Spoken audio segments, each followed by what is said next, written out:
L'ENPA è un acronimo, Ente Nazionale Protezione Animali, siamo circa 250 sezioni e l'ENPA proprio di origine da sempre si occupa degli abbandoni, ma da sempre diciamo la mission e la gestione dei rifugi, dove noi cerchiamo di dare quella differenza che è la qualità del benessere animale.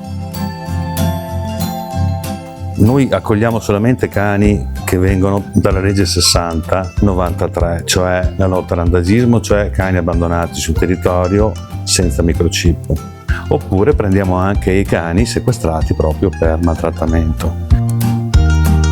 Adesso faccio una citazione, l'amore è la risposta, però dovrebbe essere insomma il filo conduttore della nostra esistenza in generale per Verona in Love. Invito tutte e tutti a venire a rifugio, primo perché i cani non si comprano, secondo perché possiamo dare una seconda possibilità ai nostri ospiti, perché nella vita è giusto che tutti abbiano una seconda possibilità. Abbiamo quasi 100 volontari e volontarie, sono la differenza che fanno il nostro rifugio dagli altri rifugi. Qui escono i cani dai loro box 2 volte al giorno, tutti i giorni.